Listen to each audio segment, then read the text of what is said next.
This is Boxing Tickets NI in association with SB Sports Chaco. We're delighted to be joined once again by probably the most active fighter in obviously Ireland over the last couple of months, Dylan Wilson. How are you, mate? Hey mate, how's it going? All good. Obviously, I want to first announce obviously our 300th interview since we sort of started in just over 2.5 years ago, and obviously a special guest on, and obviously a special occasion. But I guess, Dylan, obviously we want to sort of rewind back a wee bit, last time we spoke to you, you were 1-0, and that was what, less than 2 months ago, and here we are, 3-0, and building a sort of a career path very, very quickly in the sport. Yeah. Well, look, congratulations on the 300 interviews as well, mate. You've been flying it too, and it's really good to see, and it's an honor to be on for the 300 interview too. So I really appreciate that. Yeah, it's been busy. It's been really busy. We started off with 1-0, and there was a big kind of gap and a pause between cards falling through left, right, and centre for a good 6 months.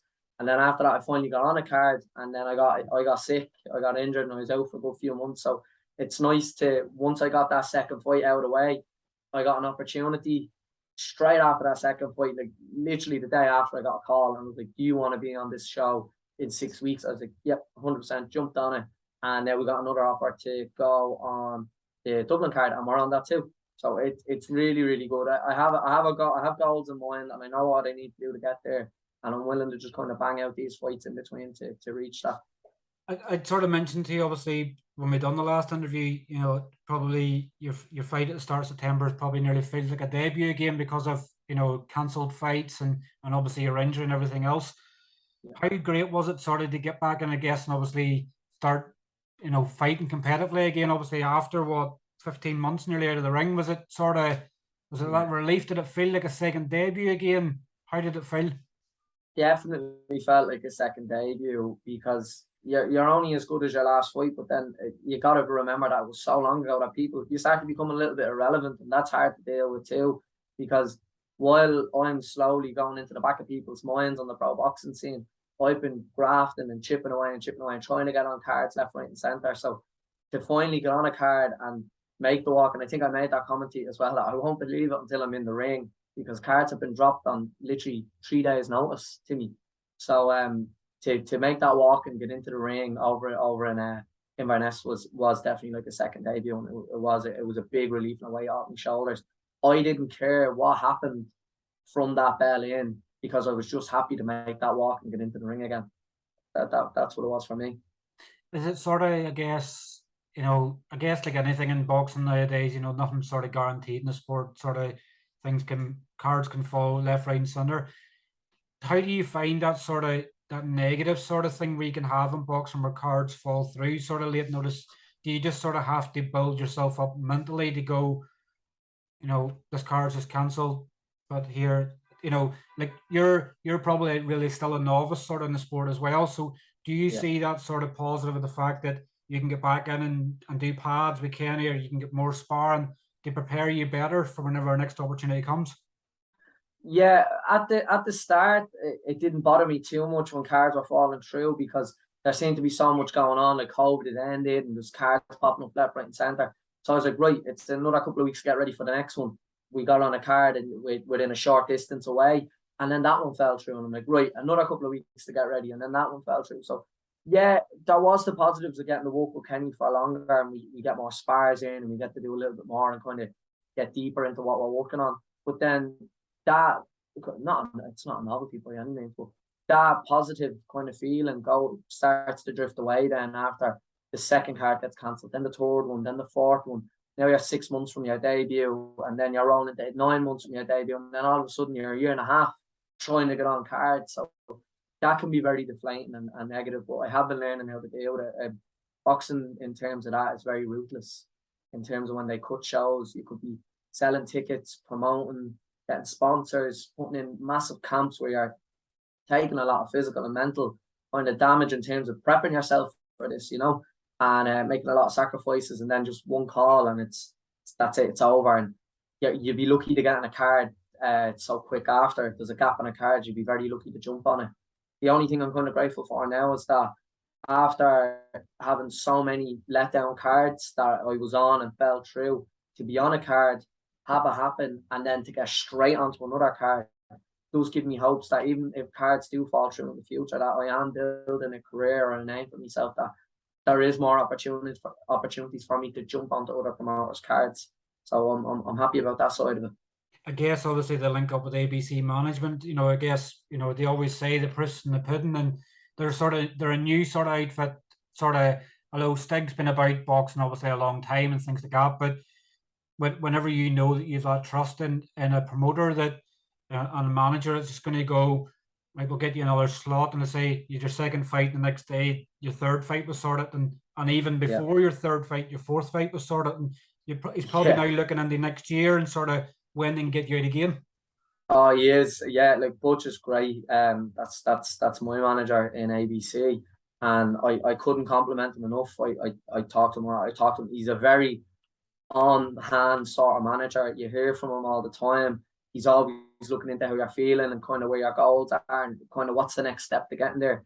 Like we've had offers already for more fights before the end of the year, but the only thing is I'm physically not capable of doing 4 fights in 4 months. Oh, sorry. Yeah, 4 fights in 4 months. Like, this will be my third fight in 3 months. So that means every 4 weeks now I've gone out and fought.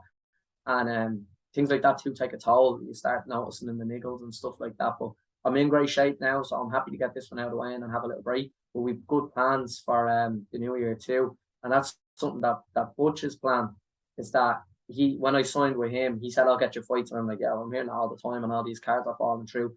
He didn't only get me a fight, he got me 3 fights back to back. 2 of them are already done. There's another one coming up in 4 weeks. I was already on that card. That was a done deal before I even had the last fight in Glasgow there. So it is really, the proof is in the pudding, and we've already stuff lined up for the new year too. How do you find that sort of? Because I guess sometimes, like, I don't like to put fight news out when obviously you still have a fight to go. How do you sort of deal with that? Do you just sort of home in on what's the closest and sort of put the other fight in the background? Because it obviously must have been hard for you to know that your fourth fight was already announced before you had your third fight, and trying to sell tickets and things like that. Do you just leave me alone, this fight's over, and then we'll deal with it? Yeah, and do you know what? It's a really selfish thing and something that bothered me when I was doing it, but I kind of learned that I had to, is that I knew this fight was coming up. I was on the Glasgow card over in the Crown Plaza with Kinnock, and I knew that the Dublin card was coming 5 weeks after it. And like that, all this promotion started building. At the start, it was easy because there wasn't too much talk about the Dublin show. So it's zoned in on Glasgow totally. And then the week before, 2 weeks before the Glasgow show, the Dublin promotion started ramping up everywhere. Everybody's talking about it, who's on the card. It's the first show in Dublin in so many years, and it's going to be so big. So yeah, it does kind of take your attention away, because you're like, this is a huge card, and your family, your friends, and your sponsors are finally going to be able to see a live in-person fight. But I had to be selfish and just kind of blanket, not reposting too much, not talking to people about it too much, and just kind of focus on, yeah, I know I'm fighting in Dublin, but I'm fighting here first. Let's focus on that. That was hard because I did want to get excited about Dublin, but I had a job to be done first, and I'll never look through an opponent into somebody else, because at the end of the day, you're getting into a ring to try and ladder with someone, and if you look through them, your days will be numbered in the sport.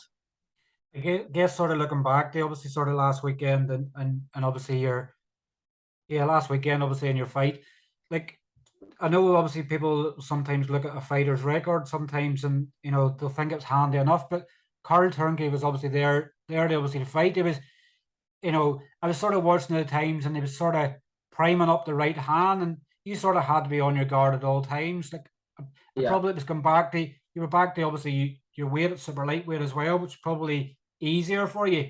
But it was back to sort of where you were at your pro debut. You sort of elusive, sort of in the fact that you were getting in and out without any sort of damage being done. Did it feel to you, probably as much as it did to people on TV, obviously, how dangerous a sort of fight could be for you? Yeah, like and that is a good point. Like, some people kind of look through the opponent when they see records and like that as well. But at the end of the day, if you go back and watch that fight, that man was there to fight. And sooner or later, that right hand he's throwing is going to land on someone, and someone's going to sleep, because it was a massive right hand that he was priming up. It landed on the gloves a couple of times. It glanced me, And I knew myself that if I stood in front of that, I wouldn't be there for many of them. Yeah, it it is a lot nicer kind of coming back down to the weight too, and kind of that more elusive factor being in and out. And I enjoy being a super lightweight, but I enjoy lightweight better. I've made lightweight a couple of times now for cards that fell through, and I do enjoy being at that 61 kilo mark. I took 63 as kind of a benchmark when I was coming down, and I seem to have been stuck with the label of it now of a super lightweight, and it's not me on the lightweight. Mm. And I'm not big enough. I've been told I'm not big enough by many people, whether it was positive criticism or negative. But I'll take it, and I know I'm not a super lightweight. I'm a lightweight, if not even lighter, and I've no problem getting down there. So I look forward to getting down. Carl himself was I could feel the weight difference. You know, he's a lot heavier. He walks around a lot heavier as well. So I don't fancy being in there with bigger guys. You know. Is it sort of, I guess it's, because you don't have a lot of experience in the ring boxing wise, do you sort of, I sort of said to you before we started here, you're now eligible for Celtic titles and things like that. Do you Yeah. look at it obviously now as it's still the stabilizers are on, you're still trying to work out your true fighting weight. So, now you've done 140, maybe next time 137 and gradually come down before you Yeah. even look at any domestic fights. Yeah, well, the last fight in Inverness was 145 because the opponent got changed last kind of on less than 2 weeks' notice. So I was doing 140, and they said he wouldn't make it. So even though I weighed in way under 145, it was still heavier. Then this fight here was for 63.5, so that was the super lightweight. I'm already chopping down, like I'm walking around close to that fight weight. I don't need to be fighting at that weight if I'm walking around close. So this guy is cutting down massive weights. I think the 61 mark is for me, and if I have to go for Celtic titles and stuff like that, that's where I'll be going. I've been using these fights to work out kind of what style of a fighter I am. You know, I done my first fight, and it was labelled as a barn burner, like it was a brawl of a fight, and it got nominated for debut of the year and all that. But I also wanted to show that I can box too, that I can be more elusive, I can be in and out, a good footwork, a good shot selection too, and have a tidy defense. So I've been enjoying that side of it too. But these fights have been mainly building up my rounds so that I can go into a Celtic title opportunity confident, knowing I can do 8 rounds if necessary as well. So I got my first 6 round out of the way. I'll be looking to get a couple more, and I'd be really, really happy and eager to get a Celtic title shot. Like you have the experience obviously kickboxing and stuff as well. And obviously getting kicked is obviously a lot more than getting punched. So I Yeah, guess you obviously have that confidence and sort of deep within they sort of know that you can sort of take punishment as well. Sort of if somebody was they land a big punch, yes, it might still daze you a wee bit, but you probably yeah, know that you know what I've been hit with that with a worse kick, or things yeah, like that. So you obviously have confidence definitely. in your defense as well. Very, very confident from the kickboxing background as well, but also like I don't kind of shy away when it comes for sparring. I'll go to clubs that have bigger lads. I've no problem with that. I'll go to clubs that have lads that are better than me, and I've no issue saying that either. Like I've a lot to learn in this game, and I'm starting off, and as you said, I'm still kind of a novice in terms of the pro, and I've no problem admitting that. I have steps to climb, and I've no problem doing that either. And getting working with these lads is only giving me more confidence. My guard and my defense is watertight, and I'm very confident with it. Yeah, And obviously being obviously trained by obviously a legend in Kenneth Egan. I know he'll watch this, so you'll maybe throw me a yeah, fiver in the post, but how you sort of you're well over a year obviously now of training with Kenny. Obviously, how's that yeah. relationship been growing and building? Is he still having to remind you that the stabilizers are still on and sort of tame you back, or how's that sort of relationship been building? It's been building great like that. I know Kenny. Me and Kenny are from the same local area, so I know Kenny years. Kind of not on it as deep of the level as now, but I've always known of him and stuff like that. He's local to the area, but the last year especially we've really grown as a coach and a fighter relationship, and he gives some great advice. He does, and some things he says that go over the head, and then you might think back later on in the day and actually see what he meant by it. Kenny's pushing. He has confidence in his skill and me as a fighter, and he's actually pushing to get the stabilizers off sooner than later. So Yeah, that gives me confidence as well. Like if Kenny Egan is saying that I'm able for that, then great. But a couple of more 6 rounders and we'll be in. Like we have this Dublin show, that'll be a 6 rounder, and it'll finally be at 61. It'll be at lightweight, which I'm really, really happy about. And we'll move there. That'll be 2 6 rounders in the bag.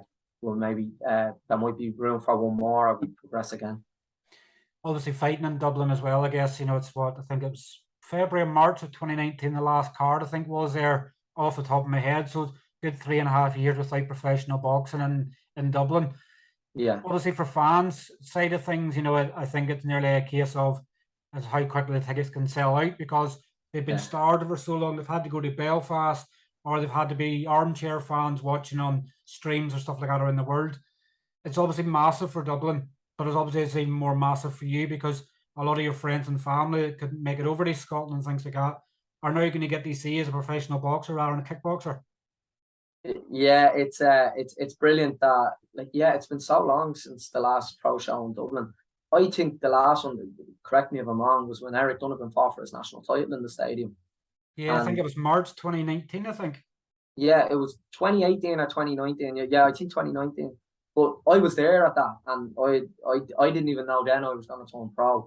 But to go now back, and Eric is a good friend as well. To go now back, and the next time there's a professional boxing show in that stadium, is this one is really fun to kind of think about. And on top of that, to have friends and family that couldn't go to Alicante or Inverness or Glasgow, it gives me a real boost. Yeah, I'm just looking here. 30th of March 2019 was the last show in the National Stadium. Brilliant. So Brilliant.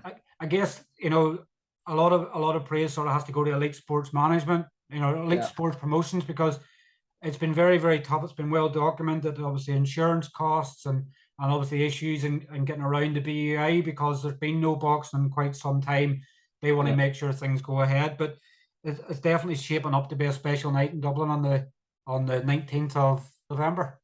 Yeah, definitely is. Definitely. And elite, I've seen that too.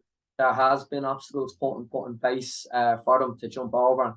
And by God, have they? Like, if they get this card over the line, it'll go down. Like, it's going to be the first professional boxing show over the last 3 or 4 years. If they can get this card over the line, it'll be monumental for them. And it'll also give them a great boost in getting more shows rebooked too. It's obviously good for you as a fighter as well because the last thing you want to do is obviously we're a lot of the time where you go and say and fight in Scotland, you have to sell so many tickets. You're probably having to front money up to go and pay in them shows. Whereas if you can get your fans to buy tickets, it helps to get you on the cards cheaper rather than having to go through that obstacle. So it's probably massive for Southern Irish boxing, I'd probably say in general, because the more shows there is in the south of Ireland, the less travel you have to do for fights. Yes. In terms of like the traveling between all my 3 professional bouts have cost so much in terms of travel, accommodation, team, camp, everything like that, getting on the show, that you're seeking sponsorships, you're trying to sell tickets to people that don't really want to go over, they're going over to show support for you, but you are really putting them out of place. Like they're taking time off work, they're paying plane tickets, hotels, everything just to go and show a bit of support.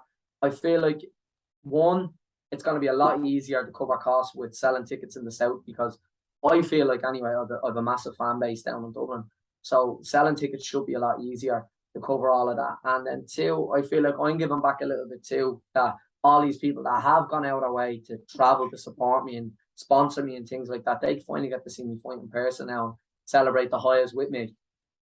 It'll probably, I know we sort of spoke a few times about sort of fights feeling like debuts. This will probably feel like a proper debut to you. You'll be getting ready to make a ring walk and your knees will be going because you'll be hearing all your friends and family and everybody in the stadium going mad. You probably go, I've had this, I've had 3 professional fights, but the hairs will be standing in your arms. It'll probably just feel like a world sort of title fight to you. Sort of that feeling where it's, I don't know if I can do this, in the shakes, but I guess that's where you have somebody like Kenneth in your corner. Definitely. And like that, I get them nerves before every fight, like you're going out to do something that most people will never do. And it's terrifying. And I've no problem admitting that some fighters are able to lock it in and put the emotions aside. I'd be terrified before I go out and fight. And I'm just grateful that I have a team around me that kind of bring me back down and remind me what we've done and the camp and everything ahead. And that'll be the same on the night. You know, I'll be hearing different voices and stuff like that. And probably the biggest crowd that I'll hear cheering, considering all 3 fights were away fights for me. I didn't really have much of a crowd cheering for me. So to have that probably will throw me off. But again, I'll have the right team beside me that'll keep that in check with me. And it'll be great. Definitely. And then I guess a bit of time off, obviously afterwards. Obviously Christmas is coming up. Being able to fuel up properly, having a I guess a few Xmas festives we can sort of have, and then what's the sort of plan? What do you sort of plan getting into next year then? To sort of try and stay as busy as you possibly can, or maybe taking a bit more. I guess as the rounds go up, the more rest you'll need between fights as well.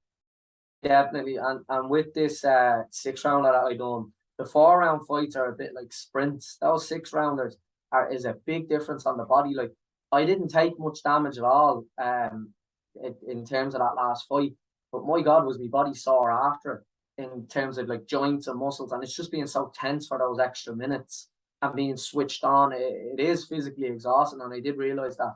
Oh no, you do need a bit more rest. Like going from that 4-rounder, I felt great to jump back into another one. But from a 6-rounder, you wouldn't be going in kind of so wild with them, kind of carelessly. But 3 fights in 3 months, I think I deserve a little bit of time off. And then I'll enjoy Christmas and Xmas and everything with the family and friends. And then straight into the new year, then I hope to be just as busy until I reach a level that I can be taking Celtic titles or wherever it may be, that I kind of are taking these big fights that deserve and kind of claim for more time off. But I'm happy to be active. Obviously, when he finally touched, and obviously you mentioned Eric, obviously he sort of lived a dream now. Obviously, you know, he dreamed of winning the European title.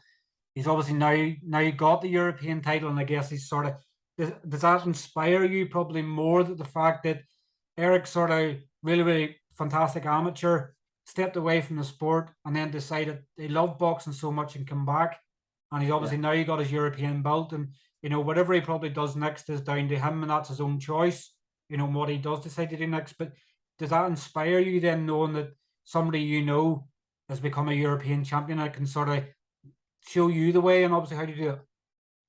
Yeah, definitely. Like Eric, I know Eric a lot, going back a good few years now. He started training with Kenny in our gym. So that's where I met Eric, and from the get-go, Eric has been a role model in terms of any sport. No matter what sport you're doing, it doesn't have to be combat sports.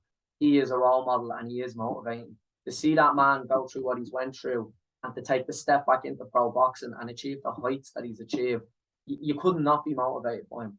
And I consider myself lucky that I've got to have chats with him and shared the ring with him and sparred with him and trained with him and stuff like that. It's definitely rubbed off on me. And to see him go to them heights really do give me the kick that if he can do it, you know, if you put the right work in and you listen to what he's done, if you're willing to follow the same steps, which are not easy, you can do it. Definitely. And I think obviously from the last correspondence I've sort of had from Elite Sports promotions, they're looking obviously at a public workout a week before the card as well. It hasn't been fully confirmed yet. So I didn't know that. You'll sort of maybe get a wee run out, sort of they feel the atmosphere before, and I think they're looking at it on the 12th. So unless they're obviously changing that, but I think they're obviously going to have a workout in a couple of weeks' time. So no doubt we maybe see you down at the public workout or the media day. Will you be down? Yeah, should be down. I'm not going to make it to the fight card. Unfortunately, it's clashing with a card here in Belfast. I understand, on the same night, but I'm sort of hoping it comes off, because it's going to be impossible to interview everybody in advance of the card, and everybody obviously deserves to sort of build their fights up and everything else. So hopefully, fingers crossed, if Elite Sports Management are listening to this, they still go ahead with the planned media. I hope so too. Yeah, I didn't know about that now. So you're at the telling me I'm going to send a message now and ask about that. I'd love that. That'd be great, crack. And to be in there, and is it going to take place in the stadium? I'm not sure. There was a to be confirmed and to be announced sort of with that, but they were planning for the 12th of November. If they can't get the stadium to do the open workouts in, they can come to my gym and do it. All the boxes, if the stadium isn't available to do the open workout, our venue is, and I've no problem. All the boxers can come in and do that, and yourself and everybody, and get that off, because I think that's a great idea, and I think it'd be good fun before that card goes off. We've done it with the last, so Eric's show that he did for the national title in 2019. Our gym was used for the open workouts on a media day. and it went off without a hitch. So if Elite need to do that, that's no problem at all. I'll send a message and I'll let them You'll be know. sending the message before this interview's even up. The venue will be locked in. Yeah, 100%. But obviously, I want to thank you very much for your time. Once again, obviously, 4 weeks tomorrow, you're back in action. Do you still have any tickets left, or how's the tickets going? I've been at them. I haven't gotten any tickets yet. Everybody's texting me, and I haven't got my tickets in hand. And all the other boxes are posting their tickets in their hand like that and spread out on the desk. I've nothing to show. But I have so many people hit me up for tickets, and I only have a limited amount of tickets as well. So I have a list already wrote down of people that are reserving tickets on me. I think I'm getting them tonight. So I'll have them in hand by tomorrow. So if anybody needs them, just message me. But I already have a list of names of people taking them, and I really, really want to be able to accommodate everybody. So hopefully everybody gets a ticket that needs one. It'd be great to see them all down there. Well, listen, thanks very much for your time, and I'm sure we'll catch up with you very, very soon. 100%, mate. I hope to see you down soon. Fingers crossed. All right, cheers, Cheers, John. mate. Take care. All right, bye-bye. Thanks, bye-bye.